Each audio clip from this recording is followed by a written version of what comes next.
Oh shit, I think they done went too motherfucking far this time, man.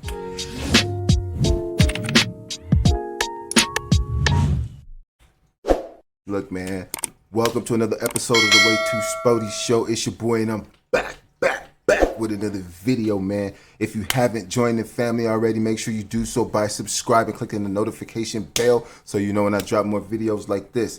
This video right here, man, is when NBA fans and went too motherfucking far. Let's get into it. One fan tried to blind an NBA player. Another started the biggest fight in NBA history. These are the times NBA fans went too far.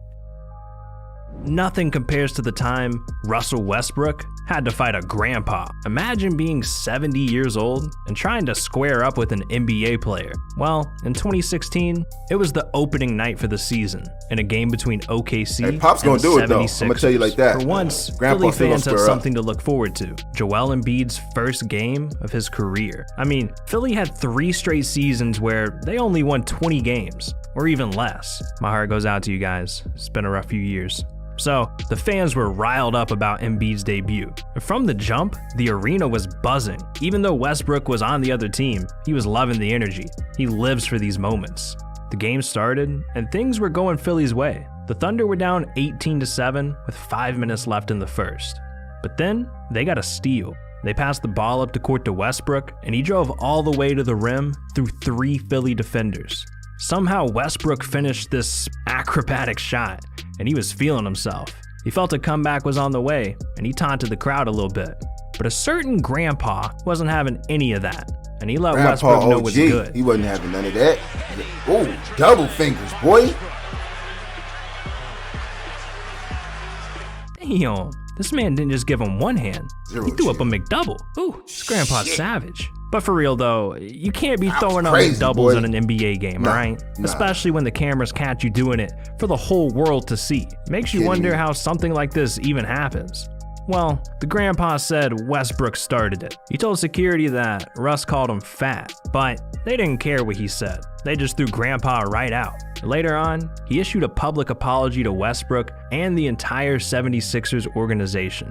So we never got to see that Westbrook versus grandpa issued boxing an apology. He shows he's apologetic for popcorn that. ready and everything, You know, man. immaturity. But speaking of old white men, imagine being a billionaire, with a B, and starting a fight with an NBA player. Well, that's exactly what happened during Game 3 of the 2019 NBA Finals. A minute into the fourth quarter, all the pressure was on Golden State. The Raptors were up 96-86, so with the game close, Quinn Cook flew down the court, caught a pass, and drove in for a layup. But Ibaka unleashed his inner LeBron and chased him down, sending a shot to the sideline. So with the ball flying into the crowd, Kyle Lowry dove into the seats trying to save it.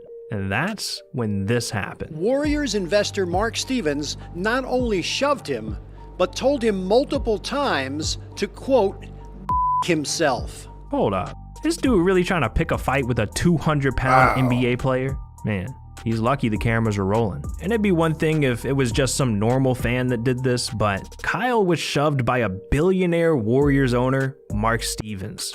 Being a team investor means you represent the NBA. So the league was furious when they saw this clip. And they slammed Stevens with a $500,000 fine. Whew, Rightfully so. But it only got crazier. They threatened to fine him $100 million if he didn't drop a like and subscribe to the channel. And they finna fine you too to make a point. So they banned him from attending games for an entire year. This dude owns a team and he can't even watch them play. Yeah, man, you messed up, man. You Although, can't in be my mature eyes, even when you... he still got off easy because Kyle heard... You can't get out of character like that, you know what I'm saying? When you own an NBA team, in any type of, leadership in a business, you know what I'm saying, organization, man, you cannot be seen, on camera losing your cool, That's just how it goes, man. You're held to a higher standard, so losing your cool and cursing out an NBA player, which is out of character, number one. And then number two, you're an investor, bro. So you really got to watch your shit, man, because you can lose your sponsorship. You can lose your stocks. You can lose your percentage, man, just making the wrong mistake, man. billionaire dude telling him to off.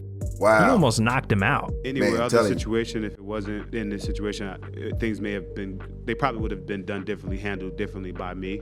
Understanding that, like, I have 2 young children, and, to being able to hold myself to a certain standard, which I do. Right. Hold myself to a high standard. I got to make sure that I uphold that. What a humble way to say he would have kicked his ass. Right. But at least that fan didn't try to blind him. Yeah, right. You heard me right. That was crazy, James bro. Harden was nearly blinded by a fan. And this moment came back in 2016 between the Rockets and the Jazz. And if there's one thing you should know about Utah, it's that they got the wildest fans in the NBA. But this time, they took it way too far. It was late in the third quarter, and Harden was right at home, walking up to the free throw line. Everything was pretty normal until something shined in Harden's eyes. They had a camera with a flash. I mean, really, James Harden, is it that big of a deal? You're about to about to throw the ball, not playing around with it at all. I'm gonna have to hard disagree with announcer man here. This is a big deal. About that, guys. That fan wasn't using a camera flash like he said. It turned out that he was shining a laser pointer directly into Harden's eyes. Like, oh, you talking about scandalous, boy. This dude trying to fuck up that free throw. Low key, that's a good fan, man. I ain't gonna lie. You know what I'm saying? That's a good ass fan. He said he willing to do whatever it takes, you know what I'm saying, from a fan standpoint to keep this dude from making his points at the free throw line, man. That was crazy. That was a risk. That was a sacrifice, but he did it. And I don't know what to say. That type of loyalty, man, you can't buy that nowhere. Comes to an arena and does that type of shit. Just watch the game, dude. This guy was really trying to clout chase by blinding Harden. Laser pointers are like for real dangerous. It only takes half a second to cause vision loss. So this could have been serious. Wow. And I guess laser pointer dude got the attention he wanted because he was shortly after thrown out of the arena. And not only that, but he got a 1-year ban from NBA games. But that's nothing compared to these fans. They started a city-wide riot. And I don't blame him. It was honestly LeBron James' fault. When Bron came into the league, Cleveland sports hadn't experienced a championship win in 39 years. So when LeBron got drafted, they looked at him as their savior, and they thought he'd never leave. But during LeBron's first 7 seasons in Cleveland, he just couldn't do it. The organization and team around him was just light years behind. And after years of failing, LeBron had enough. In the summer of 2010, he was a free agent, but Cleveland fans weren't worried about him leaving. I mean, how could he? He grew up there. Well, ESPN announced there'd be a 75-minute special announcing his decision. And with fans all over the city watching, this happened. The answer to the question everybody wants to know. LeBron, what's your decision? In this fall, man, this is very tough. In this fall, I'm going to take my talents to South Beach and join the Miami Heat. Wow! Miami Heat. Everybody pissed. You woke up with this morning. That was the conclusion I woke up with this morning. Damn. LeBron really devastated his own city in front of the entire world. People were literally going to lose their jobs, lose their joy for basketball games, and lose their hero because of this. He made it a publicity stunt, all for him. So the fans reacted exactly how you would have expected them to. But the lasting memory of tonight will be this shot, his burning jersey in Lakewood. How arrogant to get on national TV and slap the city and the team that supported you since you've been in high school straight in the face like that. He took a whole team away. There's other players out there, there'll probably never be another LeBron anywhere soon. I mean, this whole town, this whole state was hella pissed. They felt that they lost their hometown hero, man. So they proceeded to head out to the streets, man, set shit on fire, riot, and show LeBron that we hate you for leaving. Because really, they love him. But this motherfucker was going to South Beach, man. South Beach, Florida, Miami. Come on, man. You got Ohio. Then you got Florida, Miami, yachts. Is there any beach in Ohio? Cleveland? Come on, man. Come on, leave the dude alone. I think he went back, though. I think he finally went back. Yeah, he did, actually. Yeah, LeBron finally went back. But still, man, they got mad at him for trying to live his life, man. Let the man live, man.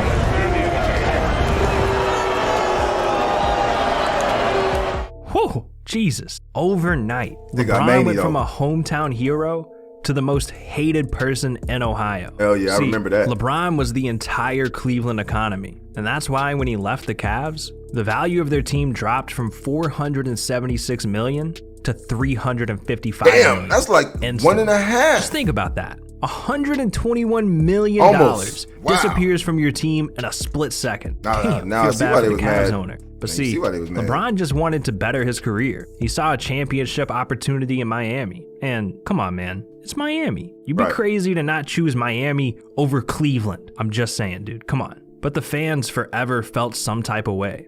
So during that next season, when the Heat came back to town, they didn't let LeBron off easy. LeBron came into the arena, and it was one of those situations where a 6'9", 250-pound man actually needed security. I mean, it looked like every single person in the crowd was ready to risk it all. Everyone was booing, signs with insults calling LeBron a traitor and quitness. Every time LeBron got the ball, the crowd let him know they didn't love him at all anymore. But he didn't care. Him and the Heat came in with a point to prove. And I'm LeBron sure that drove him to succeed even more, though. LeBron dropped 38 points, 8 assists, and 5 rebounds that game. He barely missed a shot, and he did this with every single fan rooting against him. But at the end of the day, LeBron didn't mean to disrespect the Cavs or the fans. They just took what he did personally. And LeBron knew deep down in his heart, one day, he'd repay his city. So he returned to Cleveland in 2014, signing with the Cavaliers. And he made it his mission to bring a championship to Ohio. And just 2 years later, he did it. In 2016, the Cavs came back from down 3-1 to the Warriors. And LeBron did what no one ever could do for the city of Cleveland. Slapped it to the backboard, He ended the championship drought and won everyone's hearts back. Nice. All right. Citywide riot, check. Player nearly getting blinded, check. But a fan starting the biggest fight in NBA history? Now that's something we gotta talk about. The malice at the Palace was one of the most infamous moments in sports history. And it all went down November 19th, 2004, in a game between the Pacers and the Pistons. Wow. Coming into this game, there was a ton of hype. Detroit had just knocked Indiana out of the playoffs the year before and went on to win the championship. So, coming into the Pistons arena, the Pacers had revenge on their mind. This was the first time these two teams faced off since then, so the game was nationally televised on ESPN. And with all the bad blood there, everyone was watching. From the jump, the Pacers controlled the game. Ron Artest was playing out of his mind, and he dropped 17 points in the first quarter.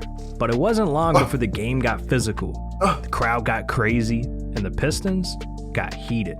The Pacers completely dominated the entire game. Ron Artest and Jermaine O'Neal combined for 44 points. So there wasn't much Detroit could do. And with less than a minute left in the game, the Pacers led 97-82. All hope was damn near lost for Detroit, but the Pistons weren't just gonna give up. Ben Wallace got a pass inside and tried to lay it up. Then Ron Artest hit him with a hard foul. It could have been left at that.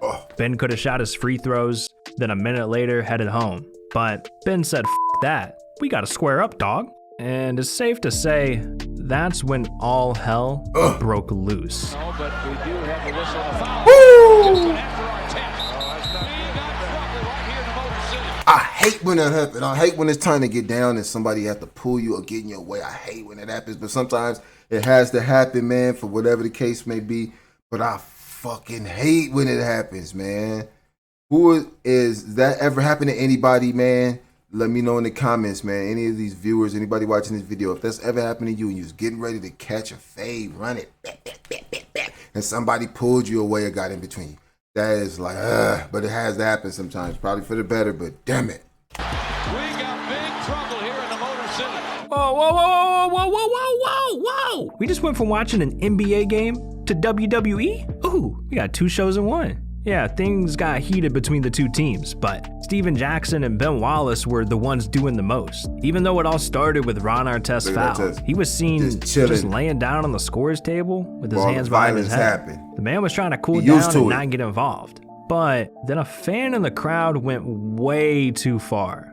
This dude threw a full Diet Coke right at Oh, Artest. hell no. That looked like a shoe. This turned the entire arena into chaos. You have to walk past the Pacer bench to go. Now Artest has jumped over the scorer's table and is trying to get down to the bench.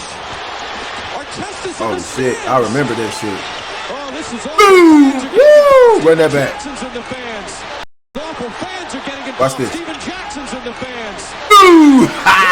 Going into the stands. The security trying to somehow restore order. They ain't gonna be able to do nothing. What is even What going security on? gonna be able to do, Players man? were That's literally beating wild up in there. fans in the stands on live TV. Them dudes Nothing in wildin'. NBA history compares to this. And the chaos kept going. The fight boiled over onto the court. Fans and players Oh, boy were ate swinging that at each shot, other. though. And eventually, Oh, the boy game ate was that called blow. off. And security Hey, tried Artest to escort bombed him. everyone Ate off the it. court. But as players were leaving, the fans started throwing drinks, Good food, coach. shoes. I mean, they were throwing everything Guarding they his player. could. One dude Guarding even that threw a money. chair. Jesus. So, because things got so out of control, it led to the biggest fines and suspensions the NBA has ever seen. Ron Artest was suspended for the entire season and lost nearly $5 million in salary. Steven Jackson was suspended for 30 games and lost $1.7 million. Jermaine O'Neal was suspended for 15 games and lost $4.1 million. I mean, lawsuits were filed, crazy. charges were placed, and history was made. So this is without a doubt the craziest moment in NBA history. But you can't talk about the craziest moment and not bring up the craziest player in NBA history, Kyrie Irving. He's bashed the media, took shots at LeBron, disappeared from the Nets. It's ridiculous. Every time Kyrie does something crazy, I always wonder, what do other NBA players think about him? You wanna Look, man. Another one of those things, man. You know what I'm saying? Fans going too far at the game, man. But anyway, I'm up out your face, up out your head, and I just dropped another one until I'm back with another one. Y'all be easy, man. I'm out this joint, man. Peace.